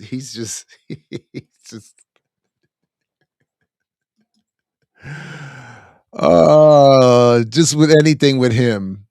But this particular situation, out of many situations that I didn't hate, I'm going to have to hate until further notice. Just on GP. All right, good people. That was it. That was all I had for today. So let me wrap by saying this, and then I'll check the chat. But let me just conclude. I wanted to say that the attempt is always to have us turn our unrest into cash flow for those who own the economy. From the predictive marketers who we've covered as saying that they want to commodify all forms of disagreement, to the financial literacists, propagandists that we see and critique here all the time. Their goal is to, again, turn our unrest into their cash flow. So we have to find ways of organizing around the radical ideas those in power want us to stay away from. Radical internationalism, anti-imperialism. We covered earlier this year, and I put it in the show description already, the 50th anniversary of Black studies developing a specific anti-imperialist position. We need to get back to that. Those of us in Africana and Black studies, let's get back to that 50-year-ago call for Black studies to play a particular role in producing anti-imperialist logic. To the extent that we don't, that plenty of it actually does happen. Just the Peniel Joseph and Henry Louis Gates of the world suppress that work. But but we need to get back to that, and the socialism and the Pan-Africanism, the communism, the radical engagement with the labor movement. And again, back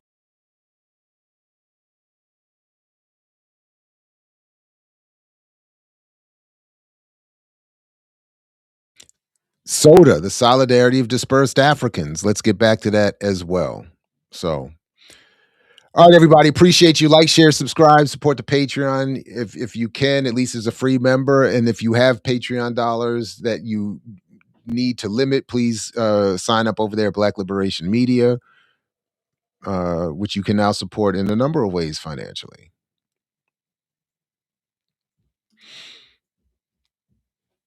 Jab lives lives are simultaneously validating and blood pressure raising. Yeah, no doubt. That's why we're here.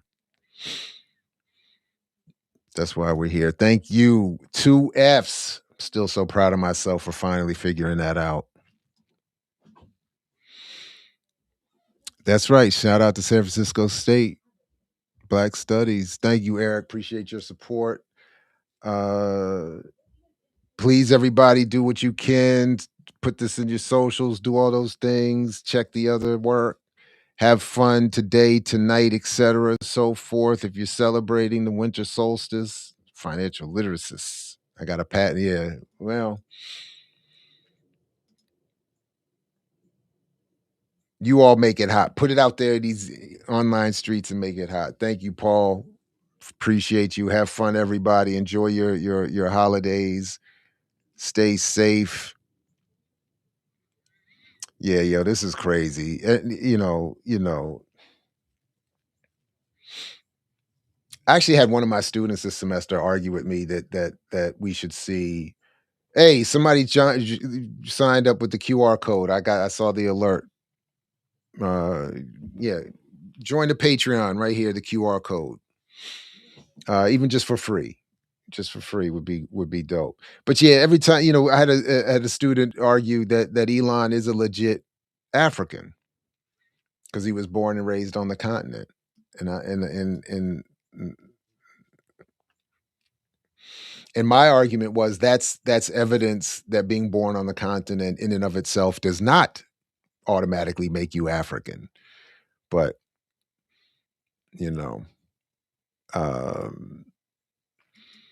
no, thank you. This was fun. I appreciate it. This is one of my favorite ways to spend time. I can't lie. So I appreciate it.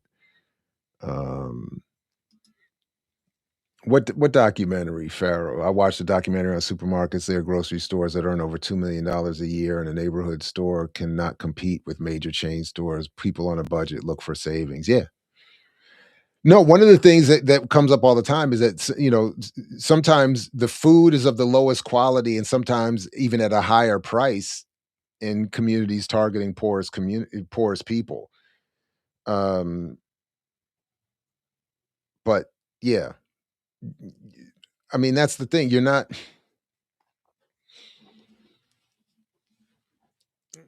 Capitalism has a built-in protective measure against small businesses out competing larger businesses. That's the whole point. Likewise, I appreciate you as well. Thank you very much. And yeah, he's a colonizer. He's a scoundrel. Does that make Jared an indigenous person? I appreciate that. Shout out to Adnan. Yeah, thank you, Bob Roberts. Bob Roberts. So I'm gonna give you the credits. If you watch Adnan and you showed up over here, I'm gonna give you Bob Roberts is one of my favorite documentaries, and one of Jack Black's maybe first on screen. Remember, a lot of folks don't remember. Y'all didn't see Jack Black when he was skinny, did you? Go back and watch Bob Roberts. It's a great film. Giancarlo Esposito, and of course, what's his name from Shawshank is the star.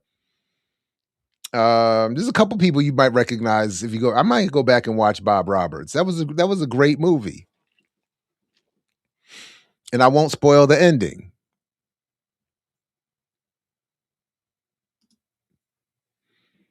I might send Leah, what's up? I might send you an email on the project the Cambones are doing in Ghana. I would love to see that. Please take the might out of that comment and push send. Peace, Rao. Peace, culture. Thank you very much for coming through. Robert Roberts. Telling you, Bob Roberts is that film. What's his name? Bull Durham and all that. What's his name? Susan Sarandon's husband or ex-husband. Are they still married? I don't know if they're still married. Capitalism is concocted scheme to pressure small businesses to sell multinational corporations. I wouldn't say capitalism was concocted to do that. I would say that is definitely a byproduct of capitalism, though. Absolutely. Definitely watch Bob Roberts. It's a very. I might watch. In fact, that might be my one of my movies tonight. Tim Robbins. Thank you. Exactly. That was Tim Robbins. It was a very dope film. So if you haven't seen it, definitely treat yourself. You can see, like, some folks that they're not all stupid. And even Tim Robbins in The Player. Tim Robbins is no dummy. I feel like he's got some kind of an analysis buried up in there somewhere. Thank you, Sandra. I agree with you on all your points on Black studies. Back to business. Yeah. And I don't want to deny, like, there are people in Black studies doing great work. I don't want to deny that. And in fact, this semester I assigned every week my students had to go listen to a different episode of the Black Studies podcast produced out of the University of Maryland, because they interview all these different faculty members in Black studies. And it's a good way to be introduced to a lot of folks you never hear of. And you can see that there's people out here trying to do really good. We don't always agree with everybody, but not everybody is on that Skip Gates, Peniel Joseph thing. Mockumentaries, I do like that genre. And I know I haven't talked much about it, but Rob Reiner, salute to Spinal Tap. Jacob's Ladder, exactly. Mr. Quimper, good shout. Jacob's Ladder is a very good film, spooky film, scary film in many ways. And Tim Robbins is that as well. Yeah. They're pretty hip for a Hollywood couple. They still together? They make it this long? And what won't you forgive about Shawshank? What's wrong with what did Shawshank do? What happened in Shawshank?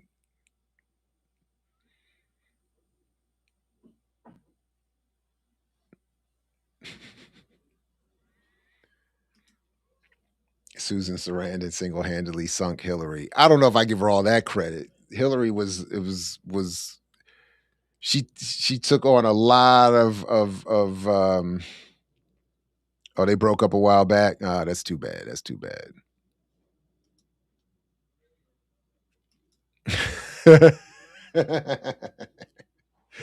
He should patent that in my upcoming book, or in my book. He should. Oh, that's too bad. That's too bad. That's too bad. That's too bad. Yeah, I know. Who's mad at Shawshank? Well, I'm still waiting. That's the only reason I haven't ended the stream yet. I'm waiting for the response to the Shawshank critique. I know why Shawshank catches strays. Peace, Snowman. Peace, Snowman. Where did the comment? Did they leave? They just gonna drop that and leave?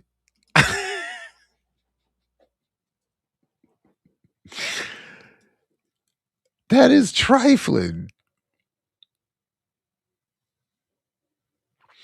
All right. Well, hopefully they'll put it in the comment section. We'll have to come back. So hopefully, wait. Did folks wait? What happened with the poll? Did I always forget to go back to that. What happened with the poll? Are we doing a New Year's Eve live?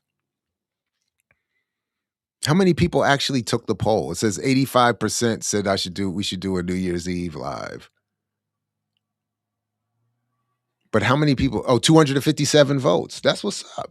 And 85% said yes. All right. All right. So stay tuned. I'll do something New Year's Eve. I don't know. I always worry about, like, I don't want to be, how intoxicated can I be on a live? I don't know.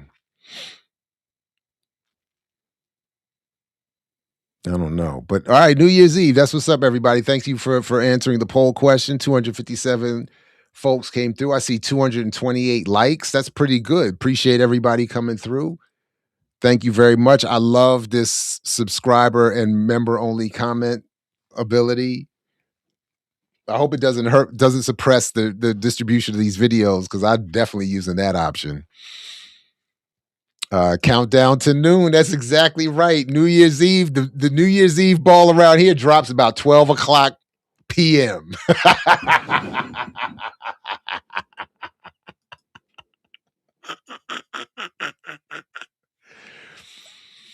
Yo, wait a minute. The Cali Enigma. You are exactly right. This was so I sent a text out. He didn't answer me yet. I'm a little disappointed. I know he's a superstar. I'm busy, but I'm a little disappointed. Where's my man DJ RBI? So New Year's Eve, one of the things we might need to talk about is the best music, the best hip hop or best music of 2025. The Nas album I was looking forward to tremendously because it's DJ Premier produced. And if folks remember, my unpopular argument around the classic Illmatic from Nas is that what makes it a classic more than the lyrics, which are great, are the beats produced by Large Professor, Q-Tip, Pete Rock, DJ Premier. I mean, that album almost couldn't fail. And then I say all of that to say New York State of Mind Part 3 was disappointing. The production was disappointing. Never mind the lyrics. I was disappointed in that beat. Windows is the joint, though. Windows is the track, at least production-wise. But yeah, it's filled with all this crypto nonsense. Talking about his Ethereum deal. Remember, we covered that back when Nas did that NFT deal for his Ethereum thing. I told you. But you know what I think is the best? I gotta go back and look. So I'll look over this next week and try to be a little bit prepared for New Year's Eve. But I think the best album to come out in 2025 is Supreme Clientele Part 2 from Ghostface. That album is bananas. Politically, no. It's a Ghostface Killer album. So it's not going to be, but the rhymes, his production choices, his beat selection, that soulful. Yeah, I'm trying to get the Hate Awards, man. I would love to have the Hate Awards come back, but it's a little difficult for YouTube. It was 25 years too late. Yeah, to hook up, but it wasn't. I might, you know what? I might make Christmas Eve a Tim Robbins movie-thon. The Player and Bob Roberts. The Player was good, if I remember it correctly. It's been a long time, but Nas is my favorite rapper and Premier one of my favorite producers. You gotta switch that. It should be Nas is one of my favorite rappers and Premier is my favorite producer. That's the only flaw in what you have there. DJ Premier, and I wish I could find the footage that I had of Premier. I went to a show in DC some years ago now, and I had my camera right on I was right by the turntables. And I was so egregious with it and so well placed with it that his people were like, you gotta move. You can't. You're not authorized to get this level of quality footage. But it was a few minutes in. Yeah. I remember The Player being great. I might.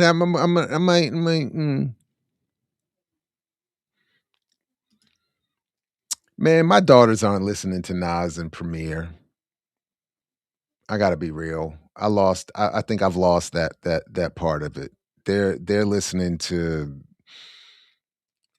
SZA and Bad Bunny.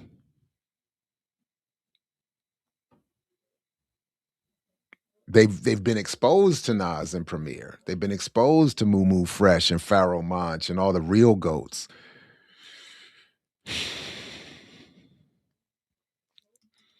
I mean, Premier, he does well on the album. I'm not saying the whole album is bad. I'm just saying it was New York State of Mind Part 3. That track, I think, deserved a better cut. Because previously New York State of Mind is legendary. And in this one, really, if I was really thinking about it, my initial thought was the newest version shows you where they are now. if you go back and listen to the original New York State of Mind parts 1 and 2, this is Nas. This is early. This is Nas before he's rich and super famous. Now they've got so much wealth and access, they can literally sample legally Billy Joel. And now I understand why Nas was in the recent Billy Joel documentary. And then you hear the Billy Joel, but not only do you hear the Billy Joel playing, but they don't just sample it properly and then rock with it and boom bap over it. They use it as a refrain they come back to intermittently, which is annoying to me. It was annoying. I thought it was dope when you hear because Nas has admitted over the years that New York State of Mind was a response to Billy Joel's and Frank Sinatra's previous version. I think Sinatra. Of Billy Joel's in particular, in his New York State of Mind, I'm in the New York State of Mind, and it's got that. But then you hear the Nas original version with that premiere beat, that grimy. And Nas was telling you, and he's explained this before. This was me telling. No, I don't have the. I'm in the New York. I don't have that Manhattan. The river and the Broadway, and no, I have that. I had that boom, boom, that New York State of Mind, that grimy. But then in the new version, you have Billy Joel. They have extended cuts. Hold up, I'm gonna play it in my headphones so I can hear it and get the a more update.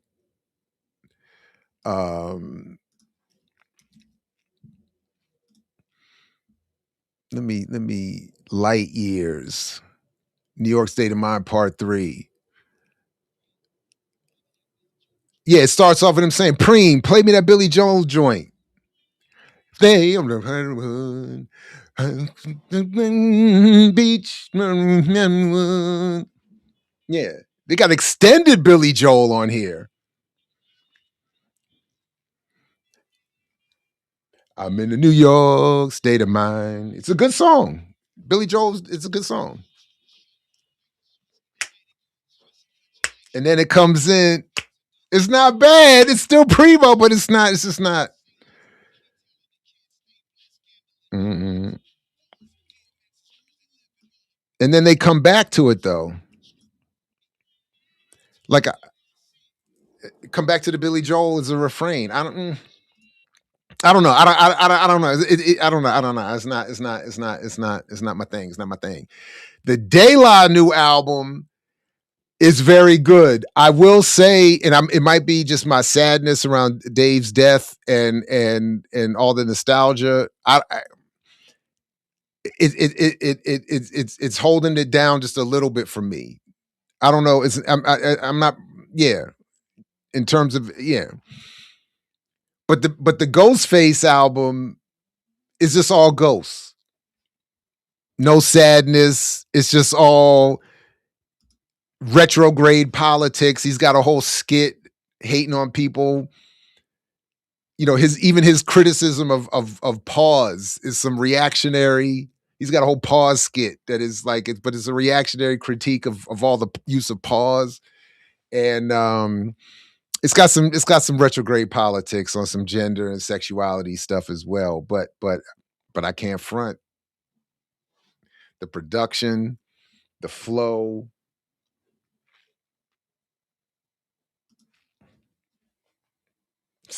Still rocking. I'm wrapping up though. We got to wrap it up though. We're gonna wrap it up though.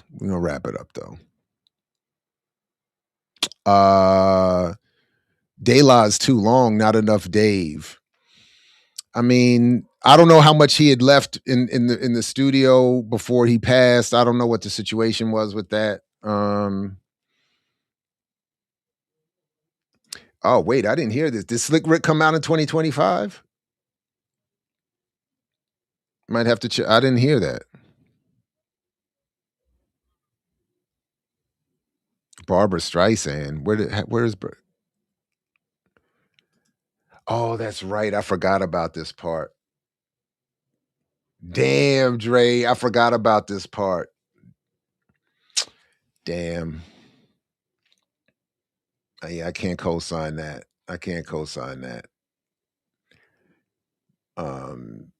Not being in touch with your son because his sexuality is crazy. But damn, I forgot about that part.